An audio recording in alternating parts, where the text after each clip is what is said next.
How long does it take to move on after a difficult breakup? Is it 3 months? Is it 6 months? Maybe your friends are telling you, it's been a while, you should date, you should forget about him, forget about her. But it's obviously more complex than that. And as a therapist to help people dealing with breakups, I'm going to explain how it works, how you can accelerate the process should you want to move on, why it's so hard to move on, because if you're watching this video, it's probably very hard for you.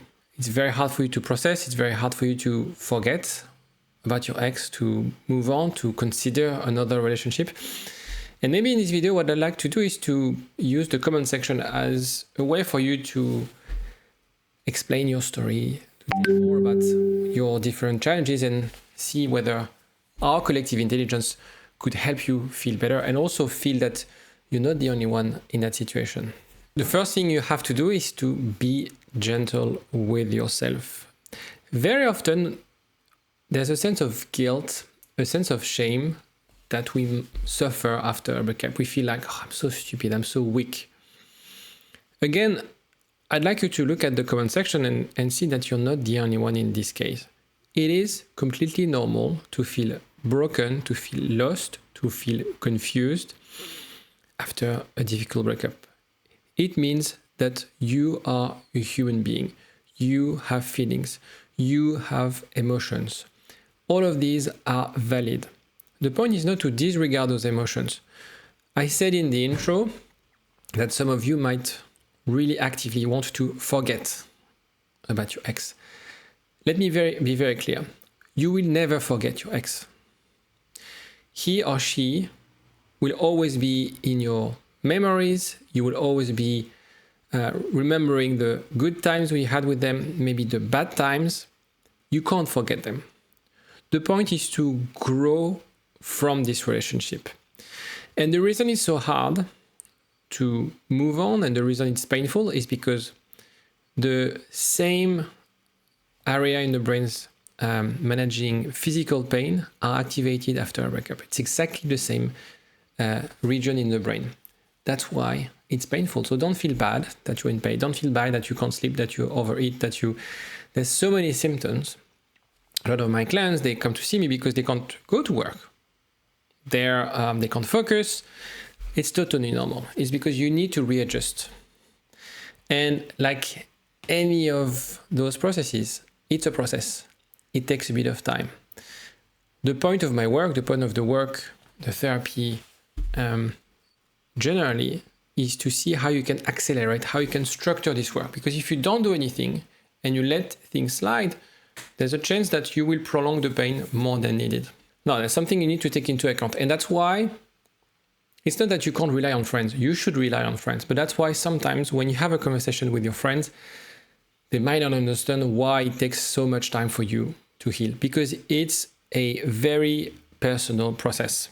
There's no one size fits all. The timeline is different depending on the relationship length, depending on the emotional intimacy, depending on the attachment style, the cause of the breakup, the lack of closure. I looked up and studies show that the average recovery, so it's the average, is 3 months. So maybe you're watching this video and it's been 6 months. And that's totally normal. Again, look at the comment section and see what people, where people are. The point here is it's okay if it takes 6 months. It's okay if it takes 1 year. The point is to really find that element of growth, find that element of learning. When I say accelerating, it's not about rushing the process and finding a shortcut. Unfortunately, healing, processing is something that you have to do step by step. The reason it takes more time is because you don't know the steps. You're trying to use a shortcut. You're trying to dismiss things, and then you get back to where you started. So the whole point is to follow those steps, follow the process, and by doing that, you'll find this emotional resilience. You'll find this growth that I'm talking about. So let's look at the timeline. First few weeks, it's usually the emotional turmoil. So maybe you're watching this video right after this breakup. This is where you feel huge waves of sadness, anger. Sometimes it's about relief. There's a lot of physical symptoms. as I said, sometimes we oversleep or we can't sleep. Sometimes we lost appetite. Sometimes we overeat. We feel we have zero energy.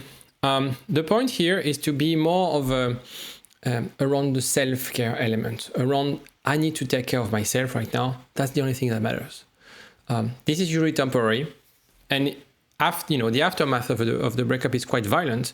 So the point is like, what can I do for my body? What can I do for my mind? And the point is to be able to grieve without any judgment. It's normal. Again, and I'm going to repeat that throughout this video. It is normal that you feel this pain. It's completely healthy in a way to feel it. Otherwise, you wouldn't be a human being. The point is, because it's new, because it's obviously not very pleasant, is how you can learn and turn and use this to process that information. That's why it's important to lean on friends, family, therapy for support. So when I talk about the mind and body, how you should take care of the mind and body, it's also important to leverage social network, especially right at the beginning. After, still very important, but as I said, you might find friends that would be a bit like, okay, it's been the third time, the fourth time, the 10th time that you told me about your ex. I was there for you for the first 3 months. I was there to listen. And there's usually this expectation from friends is like, I helped you at the beginning and now I expect you to feel better. And it's very hard for me to keep listening you talking about your ex. It's not because they are bad friends. If you think about yourself, you would react the same way. It's because they don't have necessarily neither the tools, the emotional bandwidth to also help you on that journey. So friends are extremely important and you should rely on them. But just understand that after a period of time, it's harder to rely on them because they just want you to be happy. And they're kind of frustrated that you can't be happy. And they don't have the tools as well to really help you out. And that's why sometimes people lean on therapy at this stage because they feel like, okay, I have amazing friends, but I feel I can't talk about this. I can't open up to them anymore because it's a bit too much. And that's why also, especially at the beginning, I'm a big advocate of no contact, not in the sense of get your ex back, in the sense of if you want to stop being triggered, if you want to be emotionally stable, limit any form of contact with your ex. Because yes, deep inside you feel like, if only I knew what he or she was doing, if only I could be in touch, if only you can get this reassurance, this sense of validation by texting them, by calling them, by seeing them. The problem is you might get this kind of validation, and that's the thing, it's not a proper validation, because at the end of that interaction, you will still be single, you will still be the dumpy, you'll still be alone processing the breakup. And that will be even harder, and that's what I said, like you're gonna get back to the beginning of the grieving process. That's why it's important to have a phase of no contact, not looking at their stories, not interacting on their social media, not trying to figure out what they are, so you can only focus on yourself. That's the only thing that will create the right environment for you to heal and grieve. How long does it need to be? It really depends. At least a month, because you need a month to recalibrate things, depending on the length of the relationship. But for me, it's at least a month. Could be 3 months, could be even slightly more, but 1 month is the minimal amount. So as I said, no contact right after the breakup, so you block the fight or flight response. Because right after the breakup, you have the nervous system all over the place. If you stop any triggering events, you will calm down your nervous system automatically. Even if your ex is friendly with you, that will re-trigger that nervous system. The point here, right at the beginning, it's really about how we can take care of yourself right away and limit all the negative emotions. You will still have those negative emotions. You will still feel bad. So we want to limit the exposure to frustration, to negative emotions. And that's why breaking the contact, it's not so much a question of, is it 60 days, 90 days? It's when you feel ready. Because when you break no contact, whether it's to get closure, whether it's to get back with your ex, whether it's to stay friends with them, that phase is extremely frustrating and will reactivate that nervous system. So that's why it's very important to take those few weeks to really understand the breakup, to really process the breakup, And then when you start getting in touch with them, because you will have a set of expectations that will usually not meet what your partner or your ex will give you, you will get frustrated. You will activate that nervous system, and that's going to be very hard for you to navigate this space. And that's usually where I spend most of my time with my clients on WhatsApp, is in this phase of when you're in touch with your ex, figuring out, reading between the lines, understanding their behaviors, understanding whether, it's progressing, whether you're wasting your time, and so on and so forth. And it's extremely, extremely draining emotionally if you don't have the right support.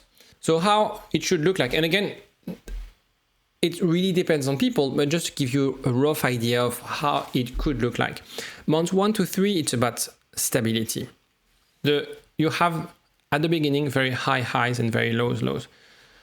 After a month, this is where things start to stabilize a little bit, where you start to reflect on the relationship. Right after a breakup, it's just like, I need that person back. I need them, because if I get them back, I will remove the pain. After a month, you start reflecting and stop idealizing that person, maybe knocking them from their pedestal, really reflecting on things that didn't work, things that you need to see in your partner. So it's not so much about what should I do to get him back, but more what should we do to have a healthy relationship. This is also where, first months, you just try to live day by day, to feed yourself, to take care of yourself. If you manage to do that before, that's amazing. But as quickly as possible, it's about finding a sense of purpose. So purpose, and that's why you have those tips. That sounds a bit cliche, but the reason we have a hard time grieving a relationship is because we also grieve the future that we had, the routines that we had.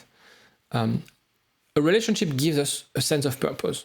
So because you don't have the relationship anymore, you have to feed your life with new sense of purpose. So how you build purpose could be through work, could be hobbies, could be passions, personal goals, financial goals.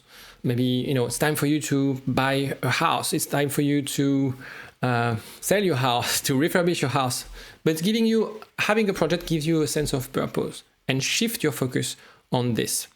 As I said, self-care is extremely important. You are the only person you need to take care of right now. So find ways to treat yourself. You're the most important person in your life. The element of purpose and goal is, and that's why coaching helps a lot in those cases, is having that structure in place. When you don't have a structure and you live day by day, expecting that time will do the job, what will happen is you're going to have waves of highs and lows. You're going to get back home in the evening feeling like, what have I done? My life is meaningless. I'm going nowhere. You're going to start looking at your job on the, being super negative toward your job. I hate my job. I have no friends, etc., etc., etc. If you're more proactive and you start looking at, okay, what do I want to achieve? What is like the different things that I like to do? What are the things that I would like to learn? And plan them and structure them in your calendar, in your week, throughout the week. Okay, Monday evening, I go to the gym. Tuesday, I go to this class. Wednesday, I hang out with friends.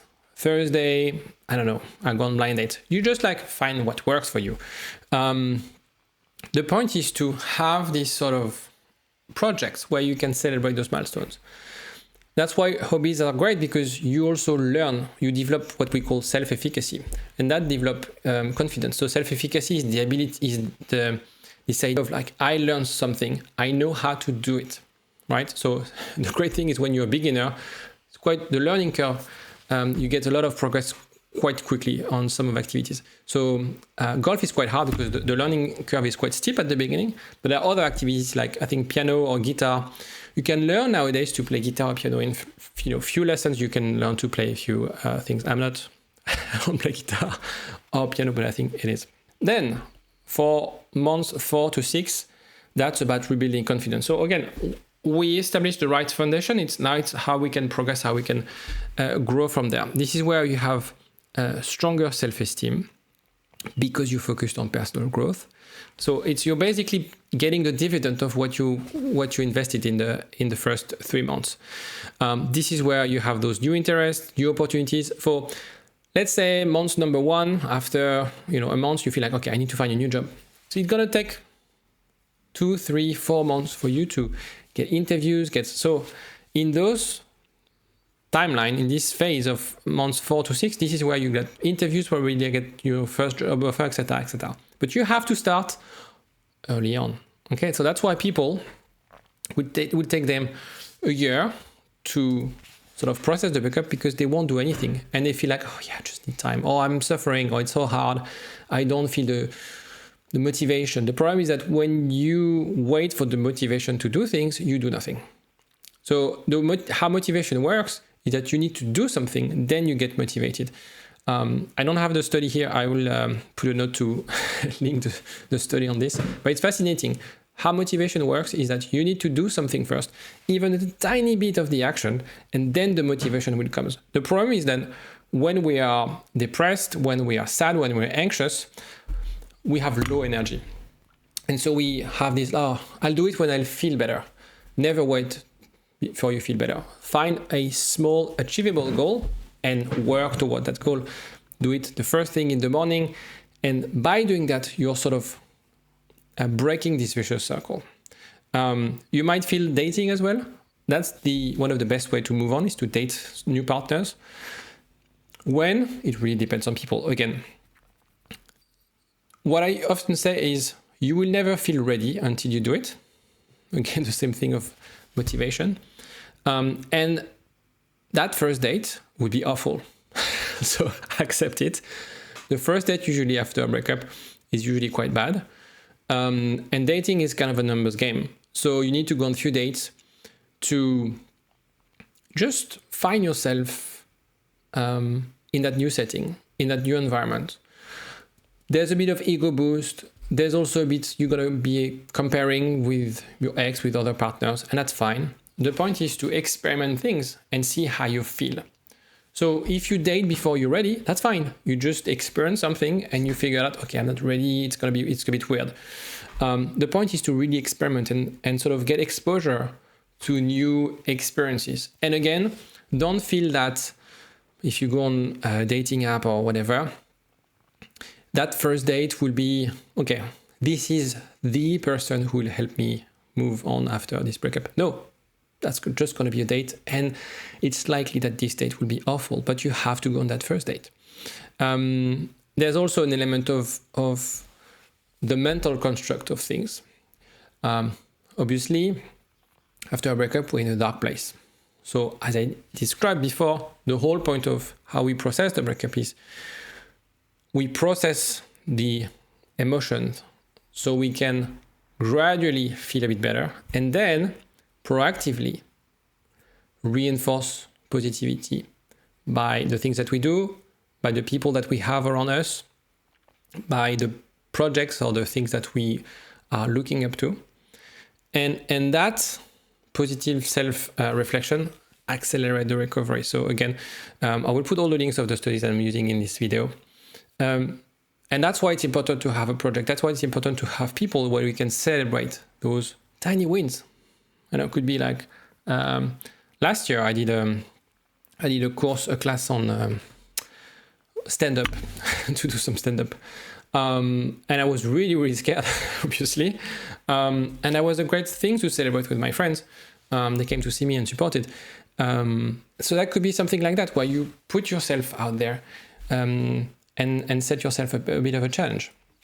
So after 6 months, and again, maybe it's been 9 months, maybe it's been a year, and you feel that you're not in that stage, look back, what were the things you could have implemented? This after 6 months is where you have the emotional detachment, right? You might think about your ex, but the thinking about them is less emotional, it's less painful. You might have fond memories about your relationship. Maybe at this stage you're back in touch with them, but it's not anymore about like, I need to get them back. It's more of like, okay, we had something, I care about them, I respect them, however feelings you feel towards them, but there's not any much this attachment. We're completely detached. That's where all the things that we worked before now are sort of come into place. So the long-term goals, aspirations, etc. This is where also you need to find a place of forgiveness. Forgive yourself about what if, the could have, the should have. Forgive potentially your ex about the painful sort of journey he or she brought you to. Also, this idea of if you start a new relationship, you will stop comparing. That's why I think it's, if you can, start dating before as quickly as possible. Then you'll get dating people comparing for a while, and then you're going to stop at some stage. Again, the point is, when you grieving process is not about erasing the pain. You might still feel a form of pain when you think about your ex, when you think about the relationship, when you think about how could have been the relationship. The point is to understand that this pain informs you, right? And can be turned into something more positive. Because at the end of the day, if you can't get back with your ex, if there's no other option, if actually that's not the right thing to do for you, this pain is a reminder, right?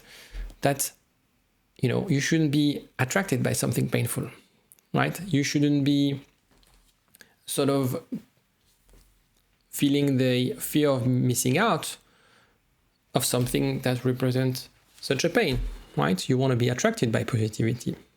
So that's the whole shift of the grieving process, is that we shift from something super negative, right? Because that person decided for us, to something where you are in charge, you are in control, and you want to be the positive magnet, attracting that set of relationship. Could be with your ex, maybe, if they deserve it. Could be with someone else. It really depends on you, but the thing is like really shaping the right dynamic. One thing very interesting about healing is one day, and I've seen that a lot, you will wake up and you'll feel like that won't hurt anymore. That will happen. How is what we discussed. When really depends on what we discussed before. And it's really about a strong sense of love for yourself, strong sense of self-respect. One day you'll wake up and you'll feel the world is full of opportunities. One day you'll wake up and you'll feel confident. You'll feel like, okay, I have the motivation. I want to do it. I'm in charge. I'm in control. One day you'll wake up, and when you think about your ex, you might smile, you might have a form of fondness, but you're not going to feel, I miss this, or I want this back. You think, okay, this is in the past. I close that chapter. I need something else. I want something else. Because I know it's good for me. Because I know this relationship is in the past. And I accept this. That will happen for you one day. If you do the work, if you have the right process, if you have the right support system. The signs that you're truly moving on is that you think less and less and less often about your ex. So obviously, when you break up, every single hour. 1 month after, a few times a day. 3 months after, a few times a week, etc., etc. And as you stop or think less about your ex, this is where you sort of see your brain as kind of a bucket. At the beginning, it's full of your ex. Then as you empty the bucket, you have to fill it with other things, with other interactions. That's why social interactions is super important. With other projects, with other things that will create your life. Because breaking up from a relationship is like changing your whole life, right? Because it represents a lot of aspects of your life, right? Your day-to-day, where you live, potentially your friends, your habits, etc. So that's the things that you need to redesign, and it takes a bit of time. You also, and that's probably the most important point, maybe you don't feel like this right now, and that's normal, but at some stage, you will feel, I'm thankful for this breakup because I've learned so much from this breakup. If you look at the case studies that I posted, Ayesha mentioned that. She got back with her ex. So we worked together. She got back with her ex and it didn't work out. But she felt that breakup was super helpful because now she really understood the things that she wants, that she needs in a relationship. Now she's in a relationship and she's happier than ever because she managed to find the right relationship. So the problem is sometimes we learn. The only way we can learn is by experiencing disappointments. Failure is not the right word, but like we learn through those difficult experiences. That's the way we learn things sometimes. And that's where you'll get eventually. Not so much about, again, regrets, but more about like, I've learned so much as a person and I've grown. I can't help you get back with your ex. I mean, sometimes I'll say, I'm not able to help 100% of people getting back with their ex. That's not how it works.